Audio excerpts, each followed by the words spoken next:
आनंद दुबे साहब हमारे साथ मौजूद हैं। दुबे साहब, कांग्रेस पार्टी जो सवाल उठा रही है, देश में तानाशाही हो गई है, आपने अभी तक किसी की गिरफ्तारी नहीं की, इस मामले की जांच कैसे होगी, दोषियों को सजा कैसे मिलेगी, ये सारे सवाल तो आपको जवाब देने हैं ना, इनके जवाब कहां है? जी देखिए, सबसे पहली चीज मैं इन्होंने बड़ा अच्छा शेर पढ़ा था, मुझे भी कुछ याद आ गया कि जिसके किरदार पे शैतान की शर्मिंदा है वो आए हैं यहाँ हमको नसीहत दें। इन्होंने डिक्टेटरशिप की बात, अरे कांग्रेस का तो इतिहास पूरा तानाशाही से भरा हुआ है।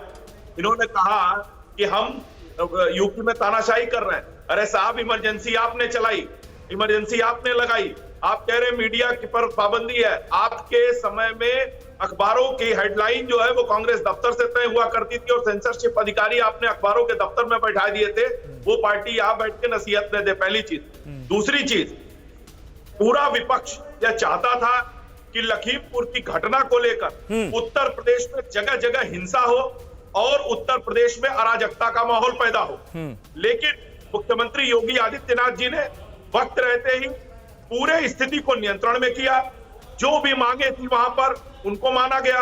ठीक है आनंद दुबे जी, रोकता हूं आपको। छत्तीसगढ़ के सीएम भूपेश बघेल क्या कह रहे हैं, जरा सुन लेते हैं। जा रहे हैं, पीड़ित परिवार से मिलना चाहते हैं राहुल जी के नेतृत्व। लेकिन भेदभाव क्यों हो रहा? बाकी पार्टियों को इजाजत मिल रही है, आप लोगों को टीएमसी वहाँ पे चली गई, भीम आर्मी चली गई, कांग्रेस को डिनाई कर दिया कि आप लोगों ने बकायदा। इसका मतलब ये है कि सत्ताधारी दल राजनीति कर रही है हम लोगों के साथ, जनता के साथ, किसानों के साथ और कांग्रेस पार्टी के साथ। पर आप लोगों पर आरोप लगता है कि आप लोग लाशों पर राजनीति कर रहे हैं। हम लोग राजनीति कर रहे हैं कि वो राजनीति कर रहे हैं?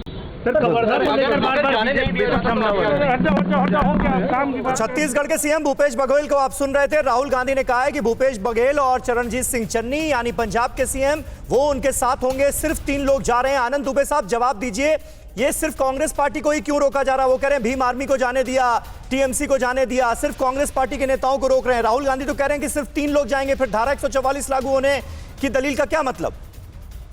नहीं, देखिए, वहां माहौल खराब करने की कोशिश जो भी करेगा, हाँ। जो भी गलत तरीके से वहां पर एंट्री करने की कोशिश करेगा, आप देखिए अखिलेश यादव जी वहां जाना चाह रहे थे, उन्होंने क्या किया? उनके आंखों के सामने पुलिस की गाड़ी जला दी गई लखनऊ में, उनके लोगों ने दारोगा को पीटा। ये वही लोग हैं जो वहां जाकर माहौल को खराब करना चाहते हैं। ये वहां जाकर फिर से हिंसा भड़काना चाहते हैं और उसके साथ साथ पूरे प्रदेश का माहौल खराब करना चाहते हैं। राजपूत साहब, बीजेपी की ना मानिए लेकिन प्रशासन की तो मानिएगा ना। प्रशासन ये कह रहा है कि नेताओं के वहां पहुंचने से इस वक्त मामला सेंसिटिव है, हालात खराब हो सकते हैं। प्रशासन पूरी तरीके से योगी सरकार और भाजपा के दबाव में काम कर रहा है और भारतीय जनता पार्टी के लोग इस आंदोलन को हिंसक करना चाहते हैं।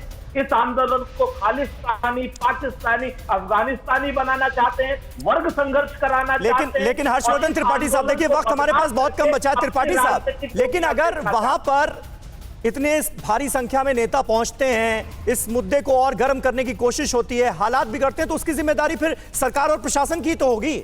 निश्चित तौर पर। और मैं ये कह रहा हूं कि योगी आदित्यनाथ की सरकार ने अगर किसान प्रतिनिधि राकेश टिकैत के साथ बात करके यहां तक वो पहुंचे कि समझौता हुआ, तो अब तो कार्रवाई की जरूरत है। अब वहां जाकर हंगामा करने से क्या हासिल होगा? और जो राहुल जी कह रहे हैं, मैं राहुल जी की बात को कोट कर रहा हूं, उन्होंने कहा कि हमारा काम सरकार पर दबाव बनाना है और है विपक्ष का काम है। और अगर सरकार दबाव में आकर सारी कार्रवाई कर रही तो फिर वहां जाकर इस तरह का हंगामा, इस तरह की भीड़ जुटाने की क्या जरूरत? ठीक है, लखीमपुर खीरी के जो दोषी हैं उन्हें सख्त से सख्त उनके खिलाफ कार्रवाई हो, ये हर कोई कह रहा है, लेकिन सियासत चमकाने की कोशिश ऐसे माहौल में ना हो जबकि वो मामला बेहद सेंसिटिव है, वहां पर हालात बिगड़ सकते हैं। कुल मिलाकर ये लबोलुआब फिलहाल नजर आता है। आज इस पूरे डेवलपमेंट पर हमारी लगातार नजर बनी रहेगी। आनंद दुबे जी, राजपूत साहब, त्रिपाठी जी, बहुत बहुत शुक्रिया।